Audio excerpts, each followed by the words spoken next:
The movie begins with Ceto, a whale that has been captured and is now a main attraction at a park. Two workers are finishing their shift. They talk about Ceto, who recently lost one of her babies, and they believe the company caused it. One worker says she feels Ceto might know they took her baby. One worker leaves and the other goes to check on Ceto. She calls out to her, Ceto, come on, baby. but there is no response. She steps into the pool to look for her. Suddenly, Ceto starts swimming around her in circles. Out of nowhere, the whale attacks and kills her. Meanwhile, Maddie is working at a restaurant when her friend Chad walks in. He has just graduated, and she is surprised to see him. He tells her to lock the back door. Maddie asks if their friend Trish, who is about to start her PhD, was there, and if she was upset that Maddie couldn't come. Chad says he covered for her. He told Trish that Maddie was at home practicing the cello. Then he gives Maddie a gift to celebrate her graduation next week, a beautiful necklace, and puts it on her. Maddie is very happy and clearly likes him. They lean in to kiss, but suddenly a robber rushes in with a gun. Chad tries to protect her, but the robber pushes him aside and tells Maddie to put the money in the bag. She does, but then the robber notices her locket and demands she hand it over. Chad tries to stop him, but the robber points the gun at him. Maddie tells Chad to calm down and starts to take off the locket, but Chad won't allow it and lunges at the robber. They struggle over the gun, but the robber gets the upper hand and hits Chad with it. Maddie tries to stop him, and Chad also grabs for the gun. Suddenly, it fires right next to Maddie's ear, deafening her. Chad finally manages to take control of the gun and shoots the robber in the shoulder. The injured robber runs out of the shop. Chad chases after him and sees the locket has fallen. He picks it up and gives it back to Maddie, but suddenly the robber hits Chad with a car, leaving Maddie horrified. 1 year later, Maddie is getting ready to return to work. There's a knock at the door. It's her best friend, Trish. She says they're going on the vacation they've been planning for ages. Maddie is hesitant at first,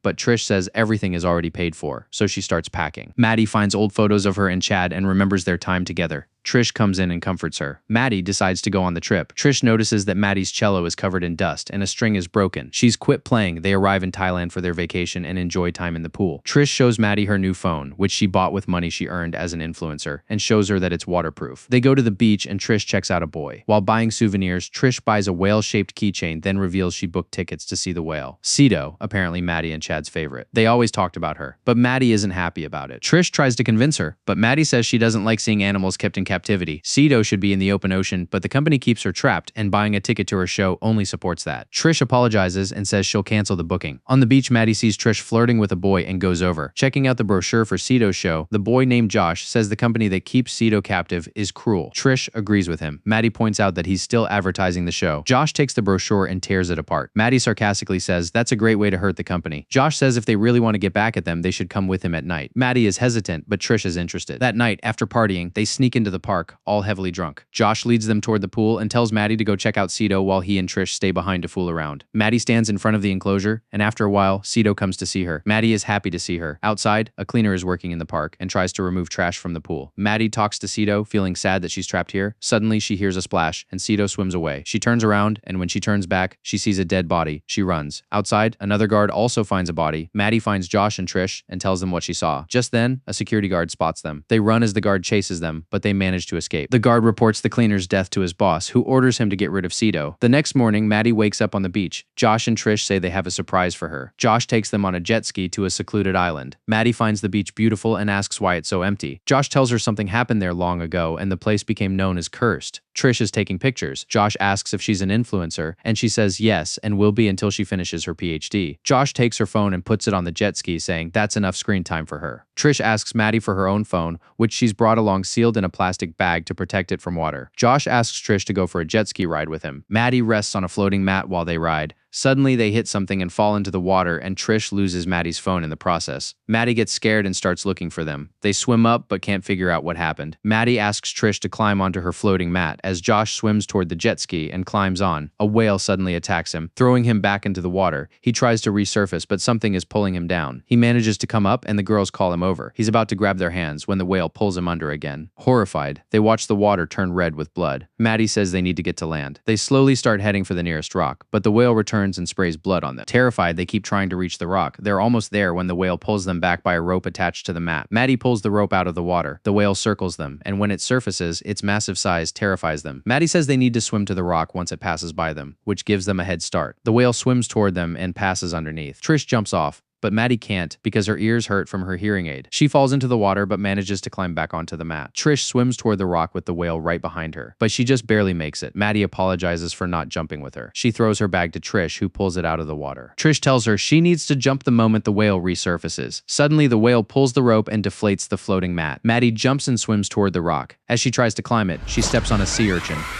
But with Trish's help, she manages to climb up just before the whale can catch her. They hug, and Maddie notices Trish has cut her leg badly. She takes off her jacket, and they cut it in half so Maddie can wrap it around the wound. Trish also notices a cut on Maddie's leg, and bandages it with the rest of the jacket. Maddie realizes the whale is actually Ceto and wonders what she's doing here. Maybe the company dumped her in the ocean, but she's confused why Ceto would attack them, since whales usually only attack people when they're kept in captivity. The only explanation is that Ceto still believes she's a captive. They check their bag for anything useful and find gum, which they share since it's the only food they have. Maddie tells Trish she lost her hearing aid's backup battery in the water. Trish remembers Maddie's plastic bag. They can use it to collect water from the air, but it will take 4 to 6 hours. They scream for help, but no one is around. They lie down on the rock, and after a few hours, they hear a boat. They scream and wave, trying to get its attention, but it can't hear them and disappears over the horizon. Ceto is still circling them. Maddie says she understands her pain. They've been trapped here for hours, and it's starting to feel unbearable. Ceto was trapped for years. That's why she hates humans. Suddenly, they spot Josh's severed hand. Maddie tries to grab the flashlight from it while Trish holds onto her, and she manages to get hold of it. They use the flashlight all night to try to get someone's attention, but with no luck. The next morning, Trish says she needs to tell Maddie something, but Maddie notices water has collected in their plastic bag. She drinks some and gives the rest to Trish, then asks what Trish wanted to say. Trish hesitates, then asks why Maddie stopped playing cello. Maddie says she couldn't continue after Chad's death. Trish says it's not too late. She could go back to school and resume her studies. Maddie says maybe. Trish says she's always been there for her, which is why she wanted to take her on this trip after paying off all of her placement debt. She never meant for any of this to happen. Maddie holds her hand and says they'll get through it. She then asks how Trish paid off her debt, and Trish reveals she paid it with money she earned as an influencer. Maddie says she's very proud of her. Trish says she's starving, so they should try to catch a fish. Maddie says she has a better idea. The creature that cut them the day before might be edible. Maddie goes underwater while Trish holds her leg, and she manages to grab it, though she slips and falls into the water first. She climbs back onto the rock with the sea urchin just before Ceto can attack. Trish asks if she's okay. She's fine and shows her the urchin. They try to break it open but can't. Maddie takes out Chad's cremation box. Trish tells her not to use it, but she breaks it open and uses the cover to crack the urchin open. They eat it together and Maddie gives the cover back to Trish. Maddie says it's probably time to let Chad go. Holding the stone, she says she loves him so much and wishes she could have told him in person. After kissing it, she throws it into the water. Trish says she only wanted to make things better, but ended up making them worse. Maddie comforts her, saying there was no way she could have known they'd end up stranded here together, but Trish says she isn't really her best friend. Confused, Maddie listens as Trish reveals she needed money to pay off her placement debt. She wasn't supposed to be at the restaurant that night. Chad had told Maddie she was home practicing cello because the robber was actually one of Trish's coworkers, and they were supposed to split the money. He'd left her a voicemail before going in, but she never got it in time. He wasn't supposed to bring a gun, but he did.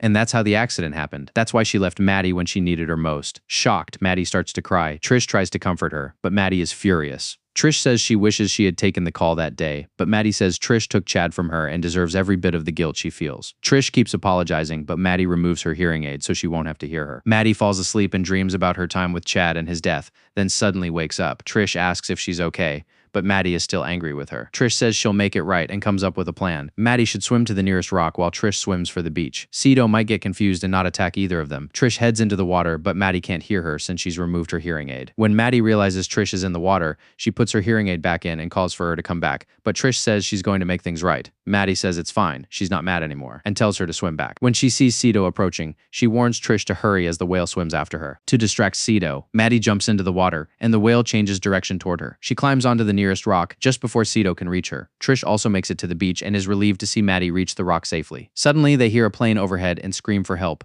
Trish writes SOS in the sand, but the plane flies away. Maddie notices the tide is pulling Trish back into the water, with the whale closing in. She tries to warn her, but Trish is too busy trying to signal the plane. Ceto reaches the shore and grabs Trish by the leg. Trish fights to get back to shore, but Ceto drags her into the water. Maddie, thinking she's lost her friend, watches in despair, but Trish crawls back onto the beach, having lost a lot of blood after the whale tore off her leg, and dies on the sand. Maddie cries, devastated by the loss of her friend. Night falls, and Maddie keeps using the flashlight to send a signal. Her hearing aid runs out of battery, and soon the flashlight does too. She sees lightning in the sky, and it starts to rain. She's relieved, since now she has water to drink. She sees Ceto come out of the water, watching her. She says she understands that Ceto is also trapped, like her, and that at least she fought back. That's how she got the scar on her face. When Maddie sees Trish's body, she decides to go to her. She swims to a rock near the beach, reaches her and cries. Then she buries Trish in the sand. She remembers that Trish's phone is waterproof and that Josh left it on the jet ski. Maddie sees the jet ski underwater, dives down, takes the bag, and comes back up. Inside, she finds the phone, but it is broken. She tries to call for help, but the phone dies before the call can go through. She then sees a life jacket floating nearby and grabs it. Soon, Ceto starts circling her again. Maddie dives underwater to look for something she can use. She hides under the jet ski as Ceto comes closer. After the whale leaves, Maddie finds Trish's broken hairpin and tries to use it as a weapon, but her necklace gets stuck on a rock. As Ceto comes back, she cannot free it in time. In the end, she lets the necklace go and takes the pin. When Ceto gets close, Maddie stabs the whale with the pin. Hurt, Ceto swims away with the danger gone. Maddie comes back to the surface and holds onto the life jacket to stay afloat. As the sun rises, she hears a rescue helicopter. They pull her out of the water and save her. Later, Maddie starts playing the cello again. Thanks for watching. Don't forget to subscribe. See you in the next video.